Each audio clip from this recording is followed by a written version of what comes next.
안녕하세요. 오늘은 이제 자원의 분포와 소비 실태 두 번째 시간입니다. 교과서는 267페이지가 추가될 거고요. 원래는 두 차시로 생각을 하고 있었는데 선생님이 조금 양을 좀 줄이고 해서 그러니까 한 강의당 양을 줄여서 세 차시로 지금 제작을 할 예정입니다. 그래서 오늘은 어, 자원의 분포와 소비 실태 중에서 두 번째 시간으로 우리가 주 화석 에너지에 대해서 좀 공부를 하도록 하겠습니다. 자, 먼저 주요 에너지 자원. 우리가 지난 시간에 쌤이 그 퍼즐 문제 얘기를 하면서 우리 주요 화석 에너지에 대해서 얘기를 했죠. 그래서 이 주요 에너지라고 하면 우리가 화석 에너지 세 가지를 얘기할 건데 바로 석탄과 석유와 이제 천연가스 요 세 가지를 가지고 얘기를 해볼 겁니다. 자, 먼저 석탄. 석탄은 앞 시간에 우리가 배웠습니다만은 석탄은 전 세계 곳곳에 고르게 분포가 되어 있더라라는 거죠. 그래서 얘 같은 경우에는 이제 GGC대로 얘기하면은 주로 이제 고생대 지층에 많이 고생대 때 이루어진 지층에 보면은 많이 매장이 되어 있습니다. 그렇기 때문에 뭐 워낙 오래전에 만들어진 땅이다 보니까 이 전 세계적으로 곳곳에 분포를 많이 하게 되더라라는 거고요.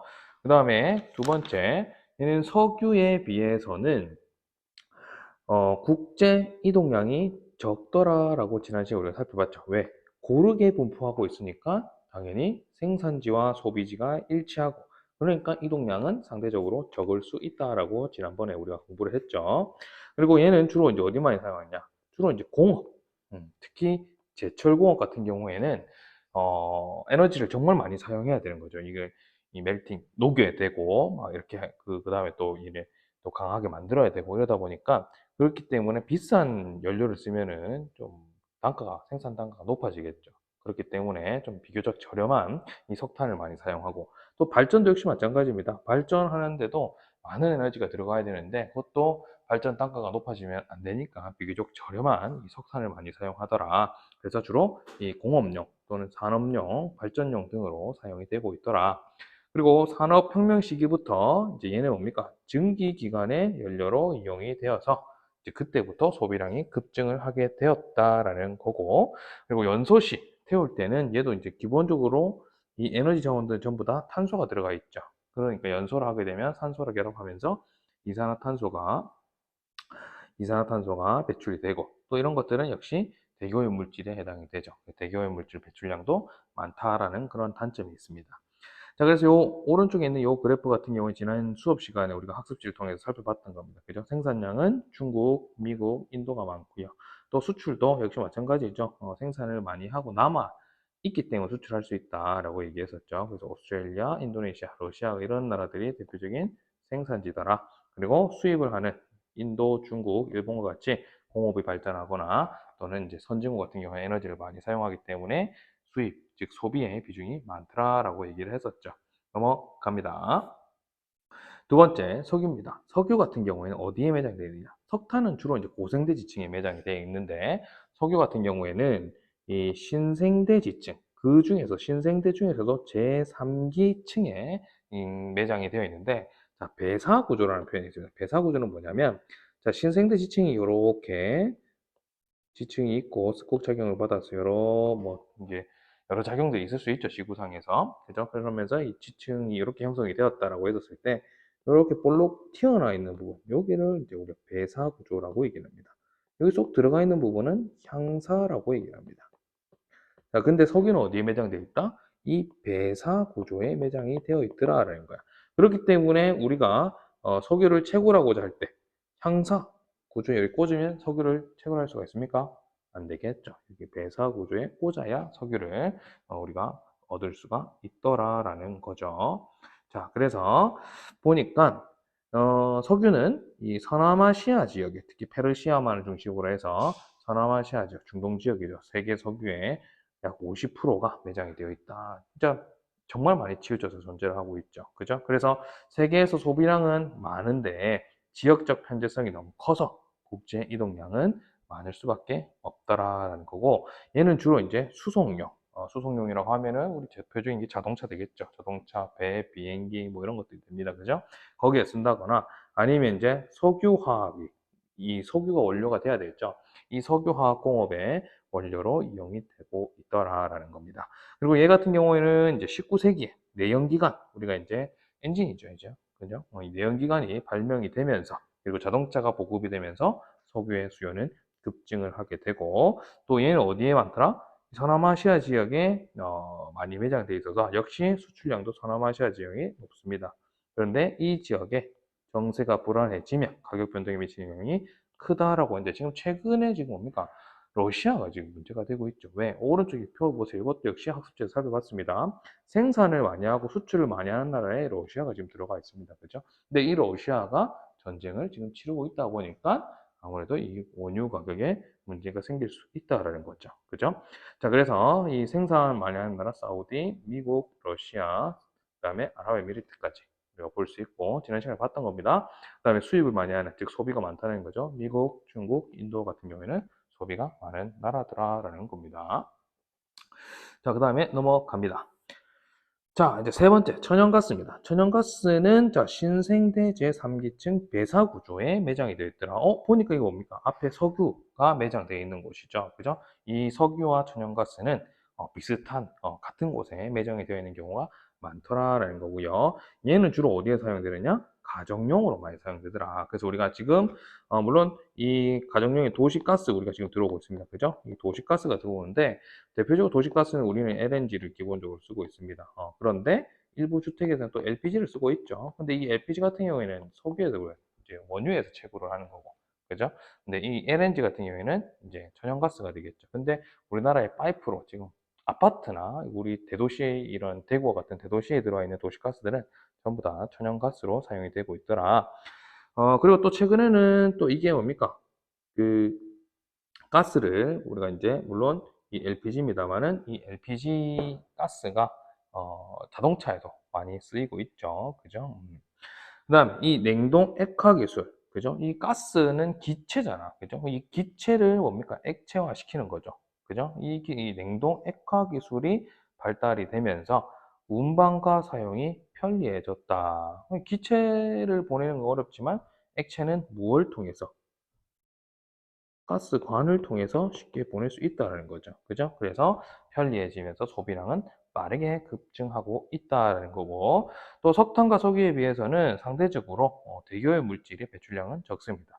물론 얘도 탄소를 갖고 있기 때문에 대기오염 물질 배출을 합니다만 석탄과 석유에 비하면 비교적 적게 나타난다라는 것이 특징이 되겠다라는 거고요. 그 다음에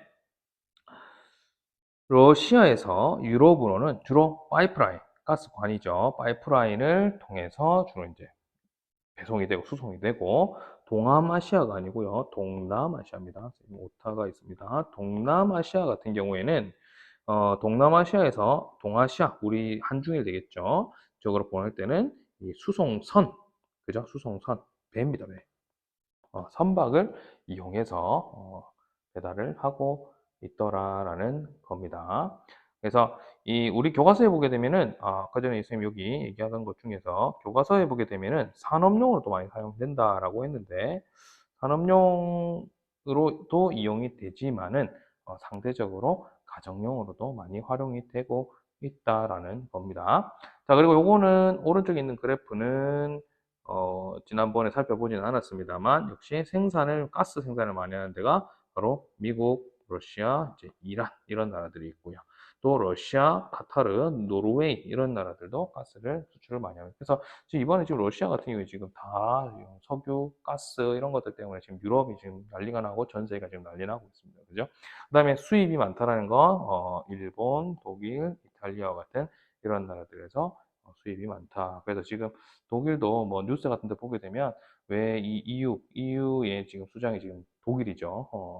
이 러시아 우크라이나 전쟁이 있는데 왜 관여하지 않느냐라고 했을 때 독일이 러시아로부터 지금 가스를 많이 받고 있습니다. 거의 여러 나라에서 가스를 사오겠지만은 독일의 러시아에 대한 의존성은 상당히 높은 편입니다. 그러다 보니까 또 이게 선뜻 나서지 못하는 그런 문제도 또 발생을 하고 있습니다. 자, 이제 마지막입니다. 자, 그래서 전 세계에서 쓰는 1차 에너지, 1차 에너지는 무엇을 의미하냐면 요 밑에 있는 석유, 석탄, 그다음에 천연가스, 원자력, 수력, 그다음에 신재생 에너지를 우리는 1차 에너지라고 얘기를 합니다. 이 1차 에너지들의 소비 패턴은 어떻게 변화하였느냐, 소비량을 가지고 우리가 살펴볼 수가 있는데, 자, 1965년도부터 2015년도까지 시간이 증가하면서 전체적으로 소비량은 어떻게 됩니까? 전체적으로 소비량은 증가합니다. 그죠? 자, 그런데 각 에너지별로 한번 살펴보게 되면, 자, 가장 최근에 나타난 자료인 2015년도 자료를 통해서 보면은, 자, 가장 많이 사용하는 게 뭡니까? 석유가 되겠죠. 그죠? 석유는 65년도에도 많이 사용했지만, 지금 계속 여전히 많이 사용하고 있고, 또 그에 못지않게 많이 사용하는 게 바로 석탄이 되겠더라라는 거죠. 석탄.